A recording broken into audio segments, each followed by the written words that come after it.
A você que acompanha a programação da TVA, começamos mais uma edição do Fala Deputado, o programa que acompanha as ações e atividades dos parlamentares que fazem parte da Assembleia Legislativa de Santa Catarina. E comigo hoje o deputado Dirceu Dresch, do Partido dos Trabalhadores, que também é presidente da Comissão de Direitos Humanos da Alesc. Boa tarde, deputado. Obrigado pela presença. Boa tarde, Marcelo. Boa tarde a todos que nos acompanham, os catarinenses, os brasileiros. Sempre uma alegria voltar aqui e conversar com vocês. Um tema que o senhor sempre traz para o plenário, para seus discursos, é a questão da importância da agricultura familiar, do pequeno agricultor para Santa Catarina. E os desafios para esse segmento da sociedade são muito grandes, não, deputado?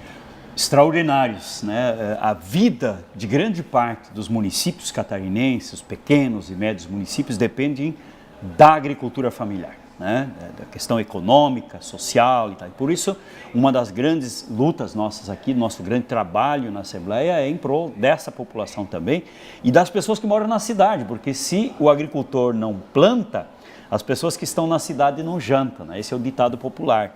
Então nós temos aqui vários projetos, nesta área de energia nós temos dois grandes projetos. Primeiro, é garantir energia de qualidade, é acabar com os apagões de energia no interior. Nós precisamos atuar em duas direções. Primeiro, nós temos um projeto que limita o plantio de árvores exóticas, pinos, eucalipto, que é um grande problema. A maioria dos apagões de energia no estado, falta de energia, é relacionada a este plantio muito próximo. O segundo grande elemento em termos de energia é fortalecer as redes.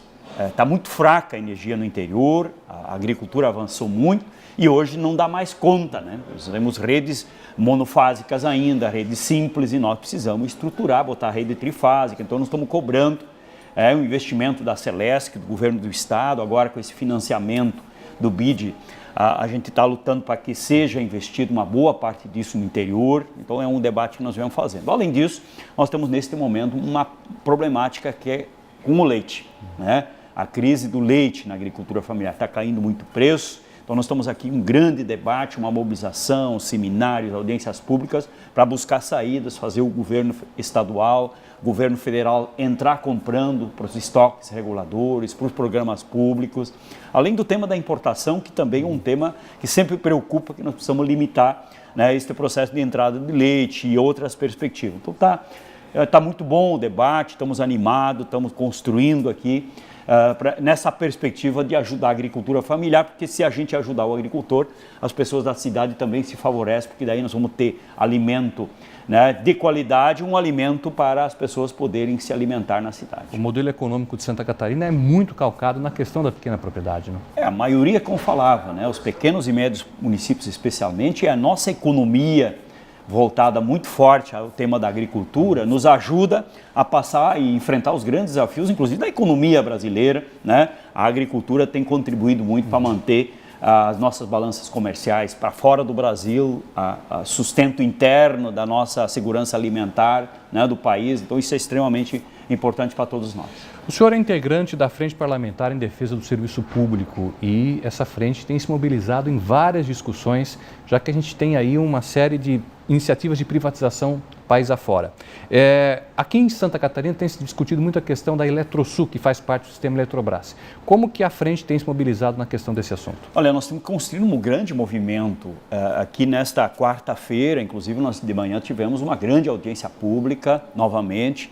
Tivemos a mobilização nesse início de semana, lá no Rio de Janeiro, aqui em Florianópolis, na terça-feira, onde as categorias estão se mobilizando, a sociedade está se mobilizando em defesa do serviço público, de energia, a questão do petróleo, né, do pré-sal, que isso tem que servir ao Brasil e não aos grandes interesses internacionais, que as nossas empresas públicas são importantes, como a Celesc, como a Casan, elas cumprem uma função também social, não só econômica, né? A empresa privada tem um diferencial, que ela tem muito esse interesse legítimo, que é o interesse econômico. A empresa pública ela tem que também ter um interesse social, que é levar, por exemplo, energia, levar água às regiões mais distantes, às vezes dá prejuízo, mas a comunidade merece ter um atendimento, né, como o programa Luz para Todos e tal. Então, por isso nós defendemos as empresas públicas, que elas reduzem o custo de energia. A própria ANEEL está com uma informação de que a privatização pode imediatamente aumentar o custo da energia em torno de 20%. Né? Se nós já estamos apertados, né, no nosso custo de produção industrial, nosso custo de produção dos produtos agrícolas no interior, imagina nós tirar os subsídios, nós aumentar a energia, né, o que significa isso para o nosso país, para a nossa produção. No serviço público estadual aqui de Santa Catarina, a gente tem notado aí falta de recursos em vários setores, de forma mais gritante na saúde, né? A frente também tem se dedicado a essa questão? Com certeza, nós precisamos defender a saúde pública, as pessoas que não têm condições de pagar um serviço privado, né? Uma saúde privada, um plano de saúde, não tem condições, né? Então, o serviço público ele tem que funcionar. E às vezes uma empresa pública que dá lucro, ela pode cobrir e ajudar outros setores que têm dificuldade, como é o caso da saúde agora. Então, se nós temos uma Casan que dá um resultado positivo, se nós tivermos uma Celesc que dá um resultado positivo, nós podemos usar este recurso, inclusive, para beneficiar setores que têm problema, como é o caso da saúde, a educação também em Santa Catarina, né, em outras áreas que têm dificuldade, segurança e tal, é uma das áreas que mais tem dificuldade no nosso estado. O argumento geralmente utilizado pelos governos Brasil afora é que a folha de pagamento já está comprometendo praticamente toda a receita, ou boa parte dela, e impede, por exemplo, investimentos de outros setores. Que avaliação o senhor faz desse tipo de argumento que é utilizado para, por exemplo, não se investir em concursos públicos ou, eventualmente, até na melhoria da qualidade do serviço público? A essência do Estado é prestar serviço à sociedade. O Estado cobra impostos da sociedade para retribuir em serviço público. Então tem que funcionar. Se não está funcionando, como é o caso da saúde em Santa Catarina, tem um problema gravíssimo de gestão do Estado, né? Nós temos um excesso de isenções, renúncias fiscais, né, no Estado, nós temos um excesso de recursos que acaba não indo para os seus locais que deveria ir. Por exemplo, a situação que nós vivemos aqui 2015, 2016, que foi tirar dinheiro da Celesc, que era do tributário, que era imposto do ICMS, e passar para o Fundo Social e não ir a parte para a saúde, para os municípios, para a educação, acabou também contribuindo para esse rombo, né? Então, a gestão pública ela tem que ser feita com eficiência. Em Santa Catarina, infelizmente, nós estamos vendo essa situação lamentável de que as pessoas estão, milhares de pessoas na fila para ter um atendimento e a saúde não dá conta, né? O dinheiro vai para outros espaços e não vai onde deveria de fato ir. Então, esta é uma das cobranças que a gente faz direto aqui, que o povo precisa da educação pública, da saúde pública, da segurança pública, precisa ser atendido, né? Se o governo não cumpre essa função, ele não tem sentido existir.